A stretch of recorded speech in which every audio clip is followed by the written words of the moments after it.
Malam ini kita mau ngomongin soal tes masuk kampus negeri impian yang penuh persaingan. Perguruan tinggi negeri memang jadi incaran banyak orang. Gak cuma soal biaya yang lebih ekonomis, tapi juga soal prestis. Dan kalau mau tes itu harusnya belajar serius dan minta doa orang tua yang gak putus-putus. Tapi ternyata pas ujian malah banyak yang pakai akal bulus. Padahal ujian itu buat seleksi, tapi malah jadi ajang manipulasi. Yang diuji harusnya intelijensi, yang muncul malah joki. Mau pusreng loh. Karena faktanya pelaksanaan ujian tulis berbasis komputer seleksi nasional berdasarkan tes, kalau disingkat UTBK SNBT 2026, yang udah dimulai sejak Selasa 21 April, ternyata diwarnai berbagai praktek kecurangan di sejumlah daerah. Dari praktek perjokian, pemalsuan identitas, sampai modus alat komunikasi tersembunyi di dalam telinga. Weleh di dalam telinga. Mau tes jadi mahasiswa apa casting Mission Impossible? Mau masuk kampus apa mau gantiin Tom Cruise? Ngarep lo. Yang pertama, drama perjokian terjadi di Universitas Negeri Surabaya alias UNESA. Panitia berhasil mengamankan seorang joki yang datang pakai identitas peserta asli tapi fotonya udah dimanipulasi. Jadi namanya tetap nama peserta tapi mukanya diganti muka joki. Joki kuda lagi.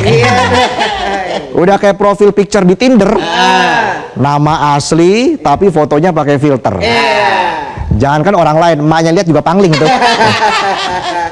Kata Wakil Rektor Bidang Pendidikan UNESA, Martadi, aksi ini ketahuan setelah panitia mencocokkan data peserta lintas tahun. Panitia UTBK ini data dan ingatannya nggak kaleng-kaleng. Ingatan mereka ke peserta lebih kuat daripada ingatan ke mantan. Kalau ke mantan seringnya lupa muka, inget rasa. Rasa-rasanya gue udah lupa. Dan mirisnya si joki itu dibayar buat ikut tes masuk jurusan kedokteran di Universitas Negeri Malang. Mau jadi dokter kok pakai joki? Misalnya nih pas praktek, ada pasien tanya, "Dok, jantung saya deg-degan nih." Dokternya jawab, "Saya juga." Kontrak jokinya udah habis soalnya. Dan pelaku sekarang udah diserahkan ke pihak berwajib atas dugaan pemalsuan KTP dan ijazah. Kasus joki juga ditemukan di UTBK yang digelar di UPN Veteran Jawa Timur. Kasusnya mirip. Staf Humas UPN Veteran Jatim Niswan Amin bilang di sesi ujian pertama ketemu ketidaksesuaian identitas, tapi yang ini modusnya agak sedikit beda. Jadi si joki datang telat, berharap pengawas lengah dan gak di screening. Tapi namanya juga harapan, kenyataannya tetap aja ketahuan. Ingat, sepandai-pandainya tupai melompat, gak bisa ikut SEA Games. Gak cuma itu, panitia juga mengendus keterkaitan data antara pelaku dan lokasi ujian lain di Universitas Erlangga alias UNER Surabaya. Ketua Humas UNER, Pulung Siswantara, memastikan peserta yang dicurigai itu nggak hadir. Dan saat dicek, fotonya terindikasi sama dengan peserta tahun 2025. Peserta yang pakai joki ini daftar jurusan kedokteran juga. Tapi pilihan kampusnya beda. Yang ini pilihannya di Universitas Brawijaya dan Universitas Negeri Jember. Aduh, kedokteran lagi. Kalau nggak pinter jangan maksa jadi dokter. Mending jadi buzzer. Jelas tuh arahan dan cuannya. Kali aja langsung jadi komisaris. Sekarang kita pindah ke Semarang. Di Universitas Diponegoro alias Undip ada kecurangan yang sangat inovatif. Seorang peserta berinisial M bikin geger karena menanam alat bantu dengar di dalam kedua telinganya. Ini bocah mau ikut tes apa mau jadi pas pampres? Wakil Rektor 2 Undip, Heru Santoso, bilang awalnya metal detektor mengetahui ada metal di baju. Pas diperiksa lagi ternyata ada metal di kedua kupingnya. Kalau dihitung-hitung pasang alat di kuping kan butuh modal. Belum lagi bayar orang yang bisikin, terus resikonya gede dan ketahuan juga. Cuan hilang, masa depan melayang. Mending nih kalau punya duit, langsung daftar kuliah di kampus swasta, biar gak kurang-kurangin jatah anak yang beneran serius kuliah di perguruan tinggi negeri. Dan akhirnya peserta berinisial M diserahkan ke Polsek Tembalang, Semarang. Kapolsek Tembalang Kompol Kristiastuti Handayani membenarkan kejadian itu. Kapolsek jelasin kalau pelaku nggak diproses secara hukum karena belum sempat mengikuti ujian. Tapi si M diberi pembinaan dan disuruh bikin surat pernyataan nggak bakal ngulangin. Ya elah, hari gini cuma surat pernyataan, gimana mau kapok? Lihat tuh koruptor, mau dipenjara, disita, giliran udah bebas langsung ikut nyalon lagi. Mana kepilih lagi? Dan terakhir kita mampir ke Sulawesi Barat, di Universitas Sulawesi Barat alias Unsulbar. Saat UTBK, panitia mengamankan 2 wanita yang diduga bagian dari sindikat perjokian. Widih, sindikat bos. Berarti nggak praktek sendirian, tapi udah ada jaringannya. Bisa jadi lengkap tuh, dari joki tes, joki skripsi, joki sertifikasi, joki tiket, sampai joki pusreng. Tinggal pilih paket aja. Tinggal joki judol yang belum. Kedua joki wanita itu modusnya pakai ponsel jadul tapi udah dimodif, terhubung ke headset kecil di kuping. PLT Wakil Rektor 1 Unsulbar, Tasrif Surungan, bilang alat itu bisa kirim jawaban dari luar langsung ke telinga peserta tanpa delay. Canggih juga ya. Tapi percuma pakai alat mutakhir tapi otaknya mandek. Nggak cuma itu, kedua joki wanita itu juga ketahuan pakai KTP palsu. Sekarang keduanya sudah diserahkan ke kepolisian untuk diproses hukum. Tasrif juga nambahin, hampir 99% peserta yang curang itu milih jurusan kedokteran. Ngeri kali. Artinya hampir semua peserta curang itu pengen jadi dokter. Padahal jadi dokter itu ngurusin nyawa, bukan ngurusin warisan tanah mertua. Kalau masuknya aja udah curang dan nekat, bukannya bikin orang sehat, malah bikin orang lewat. UTBK SNBT tahun ini diikuti 871.496 peserta yang memperebutkan sekitar 260.000 kursi di perguruan tinggi negeri. Ya kalau dibikin perbandingan, sekitar 3 orang berebut 1 kursi. Ya masih wajar. Mau tahu nggak yang nggak wajar? Hampir 10.000 orang berebut 580 kursi. Bayangin 17 orang rebutan 1 kursi. Jujur, kalau nggak ada manipulasi susah tuh menangnya. Masalah kecurangan di ujian masuk kampus tentu jadi masalah serius. Ini udah berkembang jadi jaringan. Polanya terstruktur, sistematis, dan masif. Tinggal tunggu quick count udah sama tuh kayak kecurangan pemilu. Dan ketika ruang seleksi pendidikan udah mulai disusupi strategi manipulatif yang terstruktur, maka nggak cuma aturan yang hancur, fondasi etika pendidikan juga ikut hancur. Mau kampusnya megah, catnya bagus, ada spanduk tulisan zona integritas, tapi kalau fondasi etikanya amblas, yang dicetak bukan generasi emas, tapi generasi was-was. Perlu langkah mitigasi serius dari pemerintah dan panitia, biar kecurangan ini nggak jadi tradisi tahunan di setiap ujian seleksi. Mungkin pemerintah dalam hati bilang, ya elah ada masalah lagi nih. Ngurusin judol sama korupsi aja nggak kelar-kelar. Udah ditambah urusan kecurangan. Kita semua paham namanya ujian pasti bikin stres. Tapi harus dihadapi, jangan lemes. Nih lihat penonton. Tiap hari ujian. Tapi tetap aja. Banyak yang bilang stres itu bisa membakar kalori. Tapi penonton nggak ada yang six pack. Pikiran berat, dompetnya ringan. Jadi ingat, kalau masuk kuliah masih penuh siasat. Jangan kaget kalau yang keluar nanti bukan generasi hebat, tapi generasi nekat. Itulah tadi sajian pembuka kami di Midnight Live. Dan kami juga akan masih kembali dengan sejumlah informasi lain. Hari ini kita akan hadirkan bintang tamu. Ada Reno Barak dan Peter Sheryl.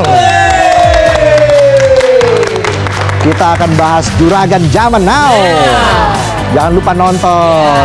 Besok itu Road to Juragan Zaman Now Season 5. Jadi jangan kemana-mana, tetaplah di Midnight Live.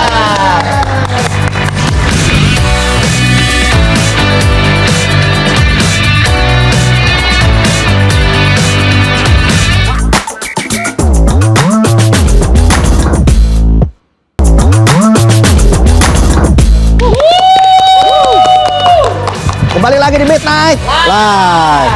Ngomong-ngomong soal ujian, informasi pertama di segmen ini kita bahas soal ujian pas pandemi COVID-19 lalu. Masih ingat COVID kan penonton? Saat COVID-19 yang mandek nggak cuma pergerakan masyarakat, sektor usaha juga mandek. Salah satunya usaha restoran milik seorang warga di Kecamatan Laweyan, Kota Solo, Jawa Tengah. Tapi pengusaha ini lolos ujian dan kini dia berhasil bangkit dengan usaha kios buah, bahkan bisa memberdayakan warga sekitar. Keren. Ini dia informasinya. Terpuruk tak selamanya mematikan. Semangat Santi untuk kembali merintis usaha. Ia melihat peluang dari program makan bergizi gratis, namun bukan mendirikan dapur. Santi merintis usaha menjadi supplier buah atau pemasok buah untuk kebutuhan dapur makan bergizi gratis di wilayahnya. Saya cuma satu dapur awalnya, Mas. Saya dipercaya untuk setiap hari itu mensuplai buah-buah lokal. Alhamdulillah ini sudah hampir di 30-an dapur yang setiap hari kita suplai. Kreativitasnya melihat peluang usaha juga turut memberdayakan masyarakat sekitar. Bahkan saat ini memperkerjakan hingga 20 orang warga sekitar. Ibunya janda ya? Iya. Anaknya berapa, Bu? Anak 3, saya sebagai tulang punggung keluarga. Ya dulu pengangguran, sekarang dapat peluang kerja, bisa ya buat nyenengin diri sendiri dan anak. Beragam permintaan buah dari dapur MBG berusaha dipenuhi. Santi juga menjalin kerjasama dengan banyak petani buah lokal di berbagai tempat seperti Tuban, Lampung, dan Ngawi, Jawa Timur. Kalau yang dari lokal, kita kerjasama dengan petani langsung, kelompok tani. Waktu pertama awal sih kita belajar dulu untuk bagaimana bisa sesuai dengan dapur ya, permintaan dapur. Jeruk dulu itu kebesaran, akhirnya kalau dapur isinya yang sesuai dengan isi yang 10-12, Bu. Ya kita belajarnya dari situ. Ketersediaan pasokan juga berpengaruh terhadap harga buah. Kondisi tersebut menjadi tantangan untuk bisa terus mencari dan bekerja sama dengan banyak lagi petani. Tim Liputan Metro TV.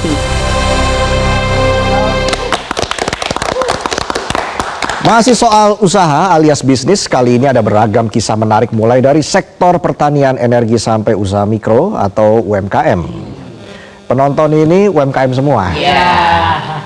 Usahanya minimal, kepengenannya maksimal.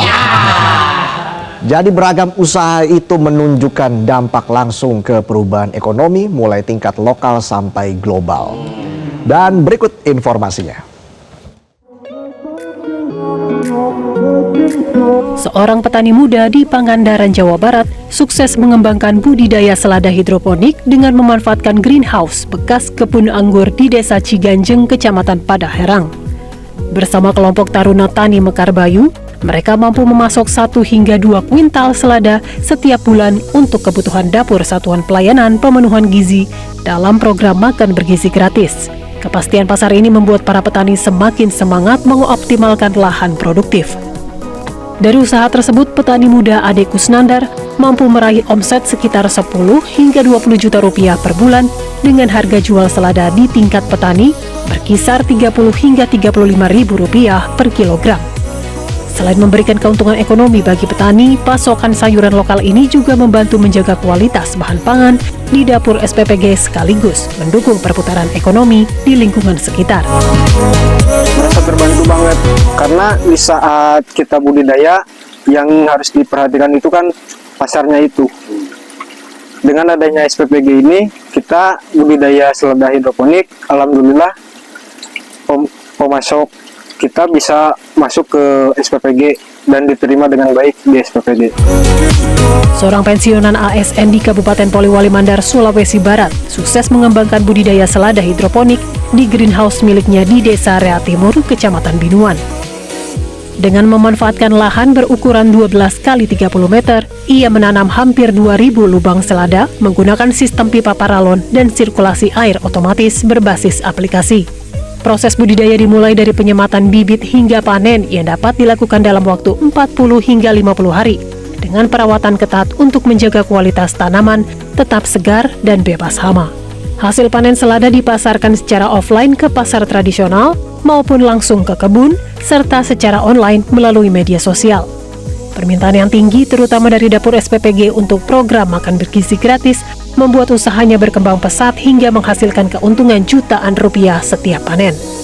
Bahkan tingginya permintaan membuatnya berencana menambah luas lahan, sekaligus menjadikan kebunnya sebagai percontohan bagi petani lain di daerah tersebut. Ternyata selada ini Pak bagus sekali pemanfaatannya untuk NBG.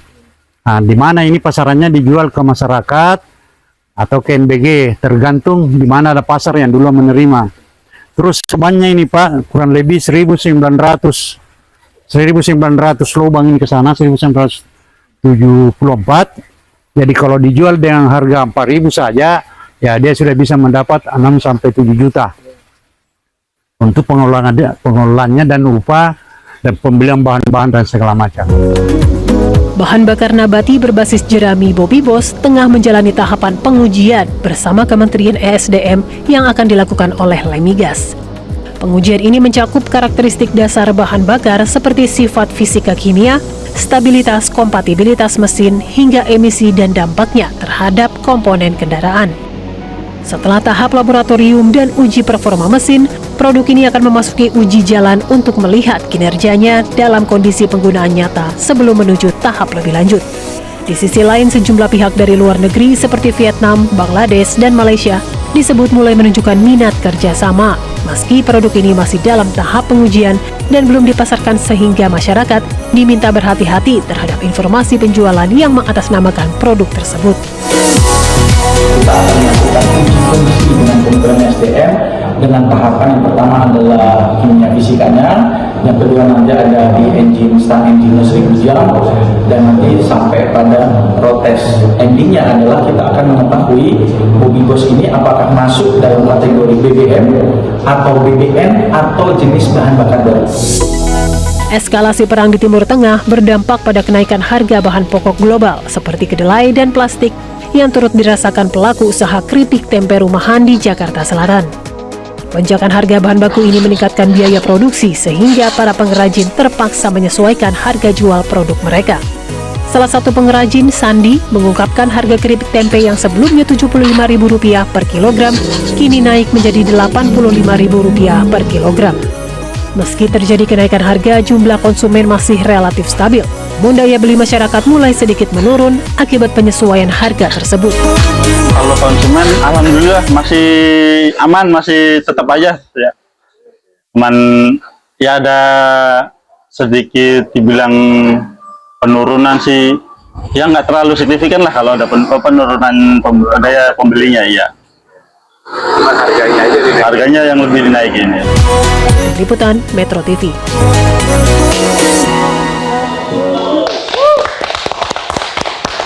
Dan kita jeda dulu. Usai jeda jangan kemana-mana. Penonton di sini aja. Ada Reno Barak dan Peter Scherer akan hadir di Midnight Live. Dan juga ada rekan saya yang paling setia, ya, Otong Setiabudi, yang katanya mau jualan nih. Jadi jangan kemana-mana, tetaplah di Midnight Live.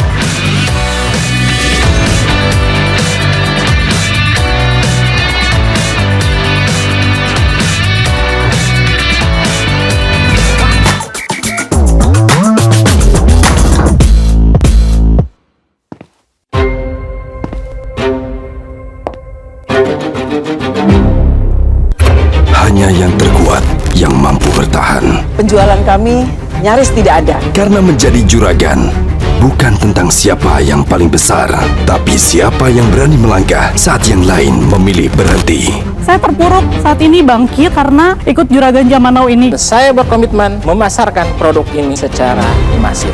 Setiap keputusan bisa mengubah mimpi menjadi kenyataan. Saya bersedia untuk berinvestasi dengan angka 2 miliar.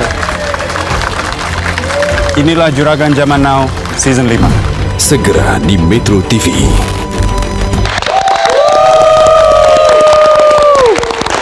Dan sudah ada di studio Midnight Live Reno Barak dan Peter Sharon.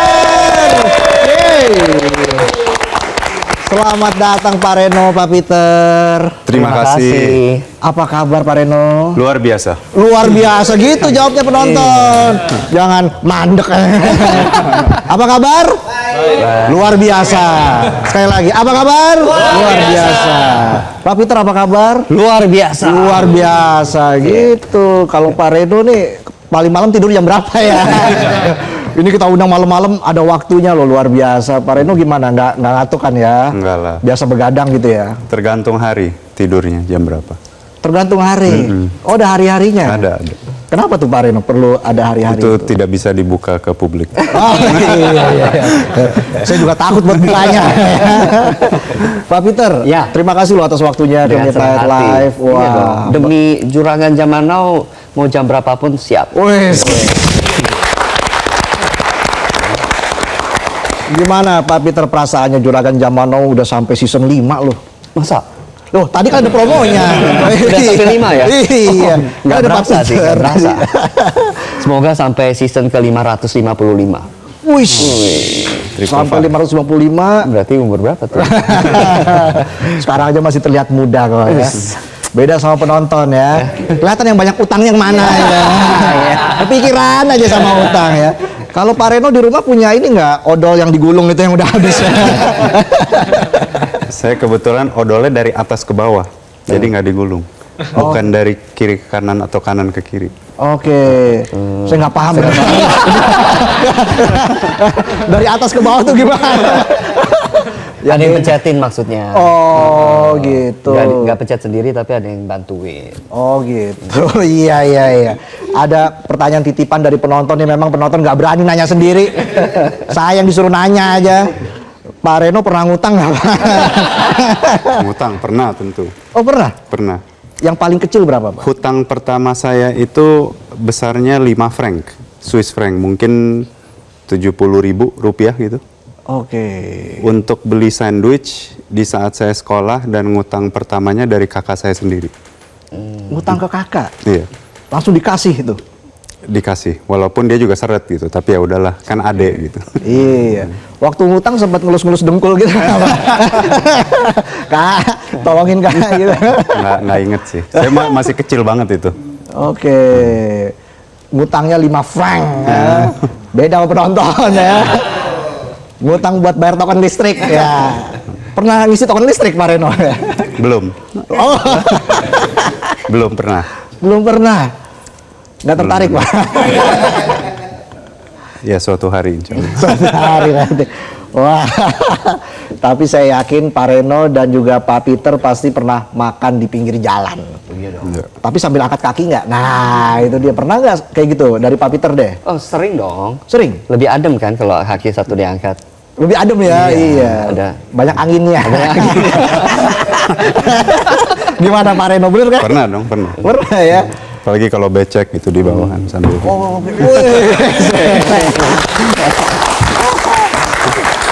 kalau penonton mah udah biasa begitu ya. Nggak di rumah, nggak di warteg ya.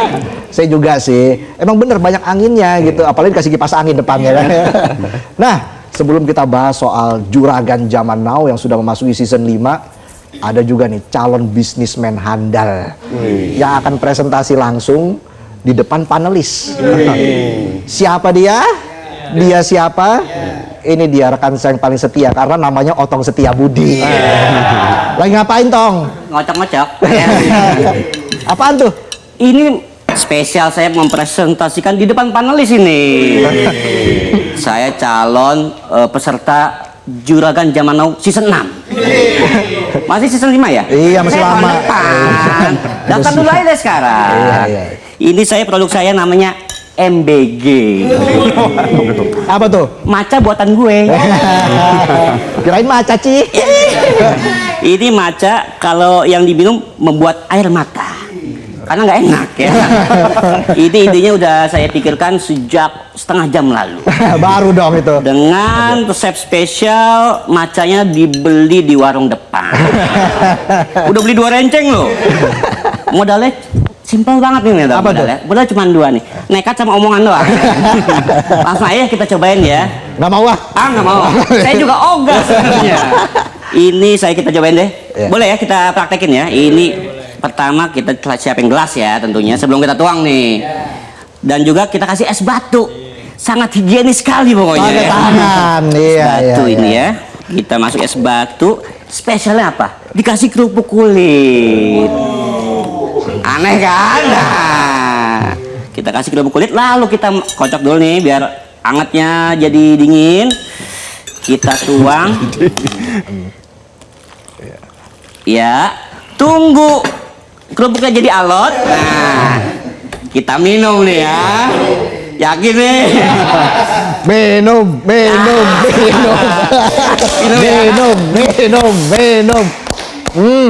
Gimana rasanya? Wah, sangat aneh. Saya harap panelis nggak nyobain ya. Jangan. Gimana nih? Lolos nggak nih buat season berikutnya nih, panelis nih, Pak Reno, Pak Peter nih? Kalau nggak enak gimana lolos ya? Oke, saya mundurin diri aja. Saya belum lolos udah eliminasi nih gimana? Belum nyobain udah tahu. Pak Reno gimana? Modal nekat saya? Modal nekat itu mahal. Dengar tuh. Modal nekat. Buat saya ini. Modal nekat itu mahal, tapi ada satu problem. Apa tuh? Kalau yang jual nggak percaya sama produknya sendiri nggak akan laku. Siapa bilang? Siapa bilang saya percaya? Saya nggak percaya ini. Udah gitu aja sih hari ini. Udah gitu doang. Udah.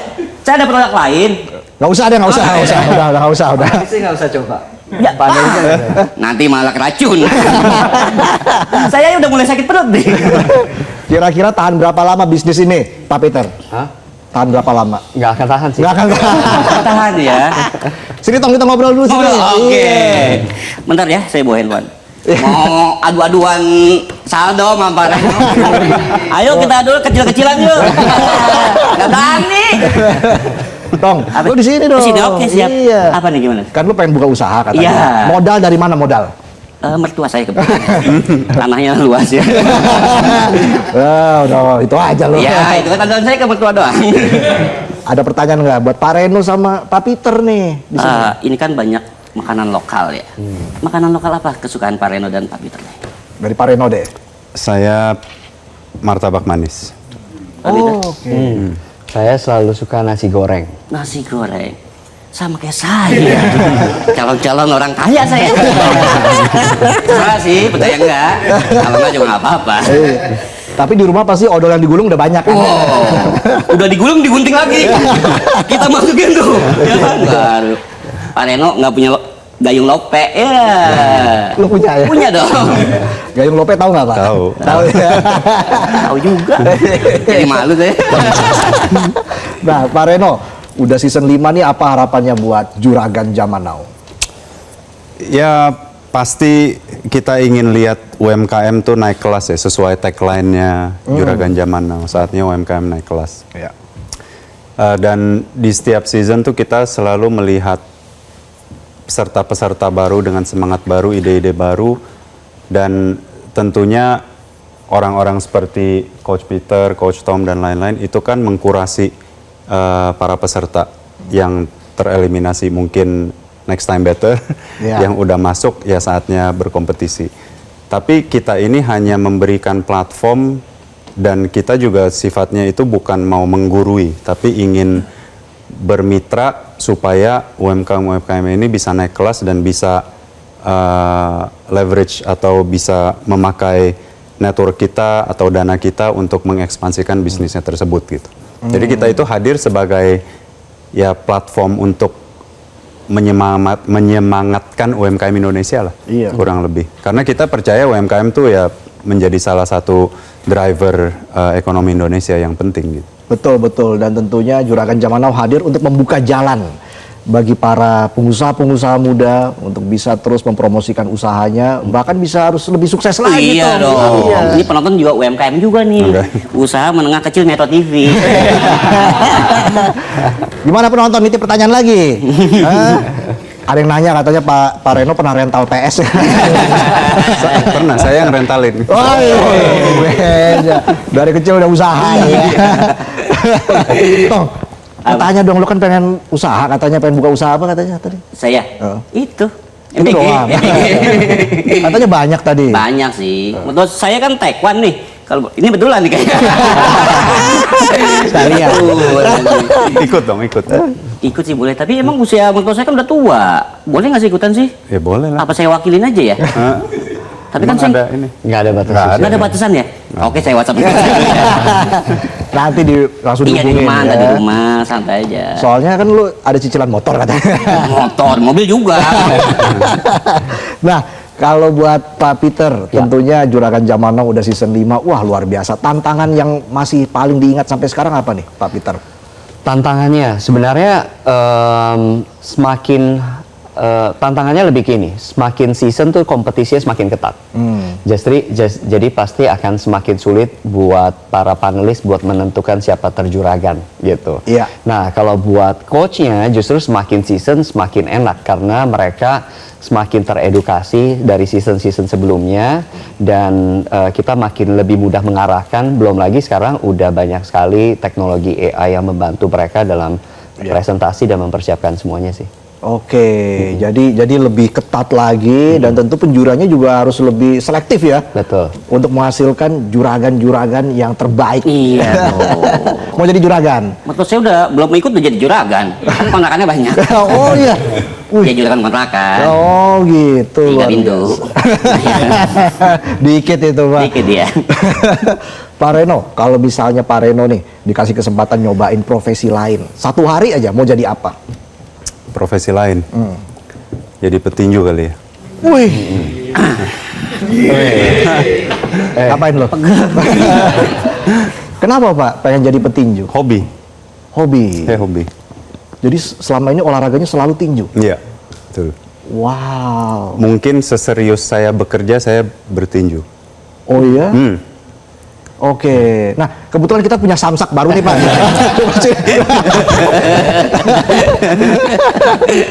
Sejak kapan Pak mulai menggeluti dunia tinju? Good question. Saya sebetulnya baru ngitung berapa lama ya gue udah tinju gitu. Kurang lebih 11 tahun ya. Wush. 11 ya. Tapi berat nggak turun-turun nih. Emang harus ngadu kayak Pak. Jangan tinju sendiri, harus ngadu sama orang. Kayaknya kali. Ya kan soalnya nyicipin makanan juga. Oh iya juga ya. Iya kan ada yang buka usaha makanan, Juragan Zaman Now dicicipin makanannya gitu. Enak betulan nggak sih Pak? Itu banyak yang enak betulan apa yang gimana tuh? Dijajain? Enak. Rata-rata enak karena kan ya udah diseleksi. Udah seleksi duluan ya. Yang nggak enak saya udah kena duluan. Wah. Bagian apa sih Pak Peter? Bahkan ada satu yang tidak terlupakan itu pas seleksi, ternyata ada satu yang basi. Dan udah sempat saya cicipin. Wow. Gitu. Jadi makanya hasil mukanya seperti ini. Untung nggak asuransi ya. Ada nggak sih? Orang glowing begini. Oh gitu ya. Iya. Banyak kejutan dong akhirnya setiap season dan itu juga menjadi tantangan tersendiri buat para panelis ya Pak Peter. Iya, dan serunya sebenarnya banyak background dari peserta yang justru bisa jadi inspirasi. Kayak di Juragan Zaman Now season kali ini, pasti kalian akan lihat peserta-peserta yang backgroundnya kayaknya nggak mungkin deh dia bisa jadi juragan. Tapi ternyata lewat keterbatasannya dan kekurangannya malah bisa jadi inspirasi buat yang nonton gitu. Oke, nah ini ada pertanyaan lagi dari penonton ya. Seperti biasa, kalau nanya di belakang aja beraninya. Pak Reno pernah ngangkat galon nggak? Pernah dong ngangkat galon. Pernah ya? Pernah. Jadi ngisi dispenser tuh? Iya. Oh gitu. Ngangkat galon pernah. Sampai sekarang nih Pak? Enggak juga sih. Tapi pernah ya Pak ya? Berat Pak ya? Ya lumayan lah. Iya. Tapi kan namanya tinju ya. Iya lah ya, galon doang. Iya, galon doang. Ngangkat beban aja gampang kan penonton kan. Penonton susahnya ngangkat martabat loh. Ngangkat martabat. Wah, ada titipan lagi nggak pertanyaan? Jangan di belakang aja. Saya ditanyain mulu soalnya dari kemarin. Ada Pak Reno nih, ada Pak Peter, tolong tanyain dong, kita mau buka usaha. Iya. Iya, sampai sekarang masih bingung mau nanya apa. Dia mau buka usaha gimana? Modalnya juga 0. Bukan 0, minus. Ada tips nggak buat para pengusaha muda yang saat ini sedang berjuang, sedang membuka usaha, Pak Peter? Ada nggak tipsnya buat mereka, Pak Peter? Sebenarnya kalau kita lihat ada 3 hal yang perlu diperhatiin. Pengusahanya, produknya, sama marketnya gitu. Jadi pengusahanya harus giat, pengusahanya harus rajin, pengusahanya harus ulet gitu ya. Jadi memang pengusahanya sendiri dulu nih, percuma punya produk bagus tapi pengusahanya sendiri, anak mudanya sendiri males gitu kan. Jadi karakter pengusahanya itu penting. Kemudian yang kedua, produknya tentu harus bagus, produknya harus baik, produknya harus ada yang mau beli gitu. Makanya kenapa perlu marketnya. Percuma produknya bagus tapi bagusnya cuma buat diri sendiri, nggak ada market yang mau beli, buat apa gitu. Jadi perlu founders yang oke, yang kuat, kemudian juga perlu produk yang kuat, produk yang ada marketnya, dan marketnya juga perlu market yang besar gitu. Kalau misalnya yang belinya cuma tetangga doang sendiri, keluarga sendiri, ya buat apa gitu. Jadi 3 hal itu sih yang perlu diperhatikan. Oke. Dan selama ini kita lihat juga banyak produk makanan gitu ya di Juragan Zaman Now. Ada nggak produk-produk lain yang sampai saat itu membekas di Pak Peter?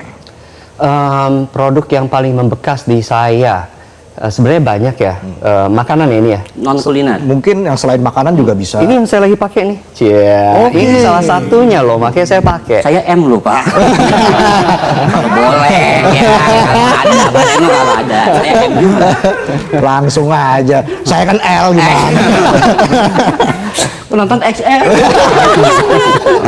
Oh ya? Iya. Ini bagus banget loh Pak. Jadi ini jadi dari salah satu kontestan Juragan Zaman Now season yang 5, di mana dia berusaha menceritakan legenda ataupun sejarah sejarah bangsa Indonesia lewat fashion gitu. Kan kita tahu ya, anak-anak muda zaman sekarang mungkin sering melupakan sejarah ataupun legenda atau cerita lokal Indonesia gitu ya. Nah, mereka berusaha mentranslate itu dengan fashion. Jadi baju yang atau jaket yang saya pakai ini sebenarnya ada cerita sejarahnya yang harapannya bisa terus diingat oleh anak-anak muda zaman sekarang. Oke. Hal apa sih yang mungkin yang paling sering dilupakan oleh para pelaku UMKM, tapi sebenarnya itu sangat penting banget, Pak Peter? Ada nggak? Yang sering dilupakan ya? Iya. Mungkin banyak yang sering lupa hitung-hitungan sih ya. Jadi Pak Reno mungkin tahu kalau misalnya di Juragan Zaman Now ini pasti selalu buka kalkulator, hitung-hitungan, di mana sering banget hitung-hitungannya salah gitu. Mungkin merasa untung, mungkin merasa marketnya besar, tapi pasti hitung-hitung, lah cuma segini doang, ternyata nggak menarik buat para panelis gitu. Oke, nah itu penting juga tuh, hitung-hitungan harus jelas itu. Hitung dong, baca tulis itu. Iya. Dari SD kita kan. Saya jadi pengen ikutan Juragan Zaman Now. Iya. Usaha apa nih? Bisnis omongan. Itu nanti 2029.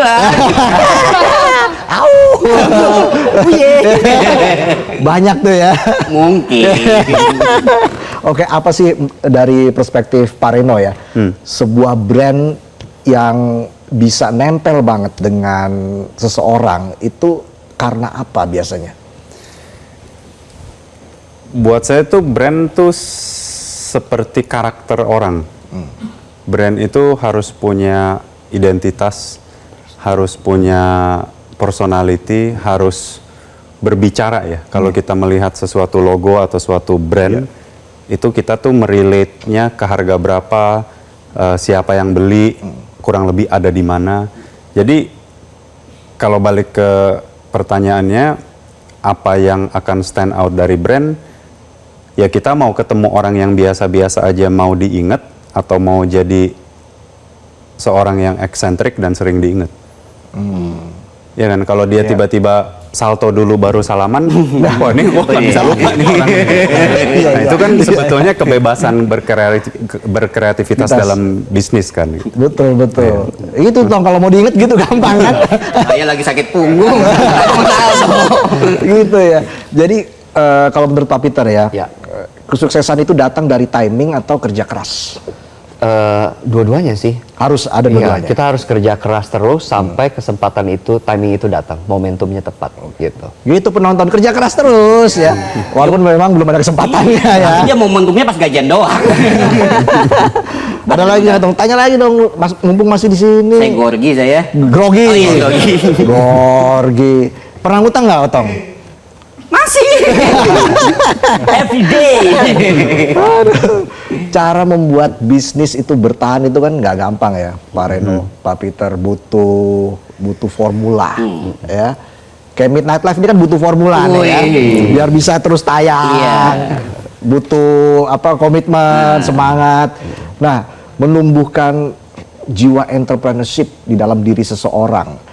Itu bagaimana? Bisakah dilatih atau memang datang dari bakat begitu? Pak Peter gimana? Soalnya kan ada yang orang, saya emang nggak bakat jualan. Ada aja yang ngomongan begitu. Iya. Sebenarnya harus datang dari yang kita bilang why-nya. Kenapa sih gitu ya? Kadang kita tahu ya. Contoh deh kalau misalnya kita bilang ojek online gitu, ya kan? Sebenarnya mereka mau usaha kenapa gitu ya? Karena memang ada keluarga yang perlu dihidupi gitu kan. Nah, ada juga yang punya profesi kenapa? Karena ada why-nya gitu. Kenapa sih gitu? Jadi saya percaya setiap orang tuh perlu tahu kenapa mereka melakukan itu. Karena ketika kita tahu why-nya, mau ada tantangan semacam apapun, mau ada badai semacam apapun, tapi kalau kita tahu kenapa kita melakukan itu yang menjadi pondasi yang kuat sih gitu. Jadi harus tahu kenapa sih kita mau melakukan itu gitu. Jangan terpaksa gitu ya. Jangan terpaksa, betul. Ini contohnya kalau saya melakukan, kenapa sih saya mau usaha makanan gitu ya. Ya karena saya pengen supaya lebih banyak orang-orang yang bisa menikmati makanan murah. Orang nggak sulit untuk mencari makanan karena ekonomi susah dan lain-lainnya. Saya pengen supaya nggak ada lagi orang yang kelaparan deh gitu. Itu visinya. Nah, kenapa sih saya mau usaha makanan ya karena itu gitu. Nah, visi itu yang mendrive saya akhirnya supaya saya kerja keras supaya sampai visi itu kejadian gitu. Nah, setiap orang perlu tahu why-nya kenapa. Harus ada why-nya. Iya. Why tahu nggak? Jadi why tahu nggak? Kenapa? Kenapa? Karena kan kita sudah disediakan banyak sekali teknologi di media sosial ya, buat mempromosikan produk. Wah, itu kan jadi kita memudahkan kita. Beda sama zaman dulu kan? Iya, dulu kan door to door. Iya. Kalau sekarang ya zaman now. Zaman now ya harus teknologi segala macam. memanfaatkan teknologi. Aku mau punya pertanyaan buat Pak Reno nih. Apa tuh? Kan banyak orang yang karyawan yang masih bekerja tapi kadang-kadang dia pengen punya usaha aja. Pengen punya usaha juga. Kadang-kadang bentrok sama waktu apa gimana ya cara nyiasatinnya lah. Lanjut. Ya itu membutuhi itu juga menjadi sebuah skill kan yang dinamakan time management. Kalau buat saya nih, kalau orang mau pasti ada waktunya. Ya. Pasti. Kayak saya misalkan saya coba selalu berolahraga setiap hari, harus dipaksa gitu, dimasuk-masukin. Tapi bukan saya kerjain karena ada di jadwal, ya karena saya mau gitu. Itu kan kurang lebih sama lah ya konsepnya. Kalau mau berusaha, dan mungkin bisa balik ke satu pertanyaan sebelumnya, apakah jiwanya itu bisa dibangun atau enggak? Saya rasa yang bisa jawab itu adalah orangnya sendiri. Gue mau nggak sih sebetulnya gitu. Tapi kalau ya pikirannya setengah-setengah ya nggak tahu ya, orang semuanya beda-beda, dan buat saya tuh formula sukses tuh hampir bisa dibilang nggak ada ya. Kalau buat saya ya, karena apa yang sukses buat misalkan Bro Peter belum tentu sukses saya sukses belum tentu juga, ya vice versa lah. Setiap orang tuh punya perjalanan sendiri dan punya caranya sendiri gitu. Itu dia. Makanya penonton jangan takut akan kegagalan hari ini. Iya. Karena besok adalah tomorrow. Iya. Ya kan? Jadi harus optimis ya nggak? Kita kasih tepuk tangan sekali lagi untuk Pak Reno dan juga Pak Peter. Yes. Jangan lupa saksikan Juragan Zaman Now besok jam 9 malam. Season 5 ya. Season 5 luar biasa, dan kita masih ada Midnight Live pastinya. Setelah jeda, kita break dulu. Kami akan kembali saat lagi. Tetaplah di Midnight Live.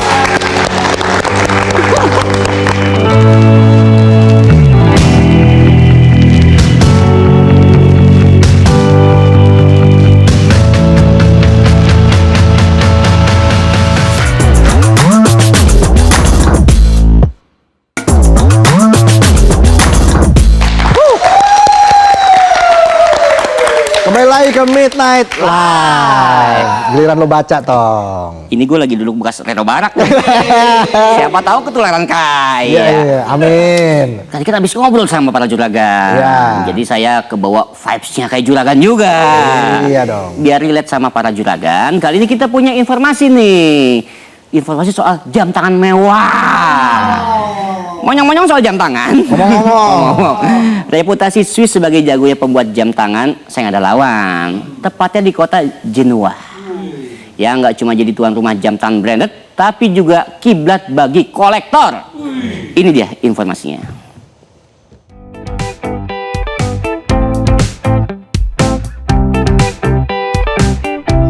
Swiss mungkin identik dengan kelezatan coklatnya yang mendunia. Namun di balik reputasi manis itu, ada satu komoditas yang menjadi tulang punggung ekspor, yakni jam tangan mewah. Ketelitian dan kerja keras yang luar biasa membuat Swiss diakui sebagai pusat jam tangan mewah dunia. Para ahli merakit mesin jam langsung dengan tangan mereka.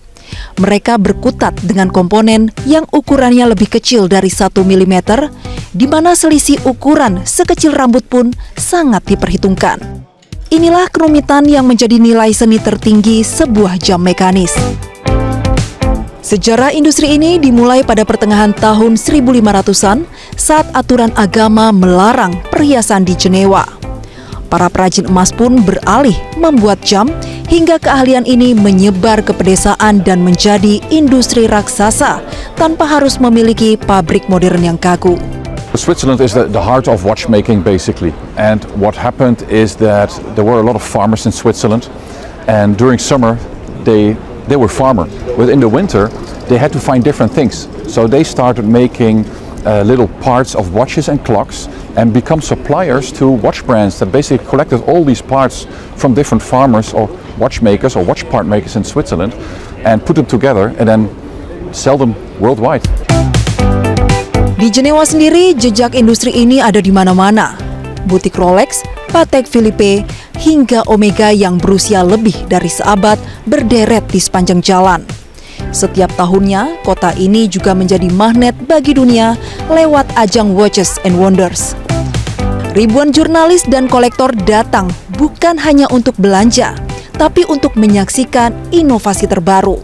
Namun industri ini juga mengalami pasang surut. Ekspor jam tangan Swiss turun 1,7% pada tahun 2025 karena merosotnya permintaan di pasar China. Meski begitu, pasar jam tangan Sultan tidak terganggu. Koleksi seharga 900 juta rupiah ke atas masih terus diminati. Di tengah gejolak ekonomi dunia, bagi Swiss, waktu tetaplah investasi yang tak akan pernah lekang oleh zaman.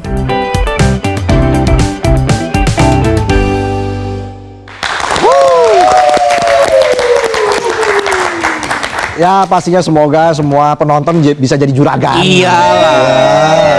Iya. Minimal juragan empang nih. Oh iya, juragan empang. Iya. Oke, usai sudah Midnight Live untuk hari ini, kita jumpa lagi hari Senin bersama Otong Setiabudi. Jadi, kita ketemu lagi di Midnight Live hari Senin.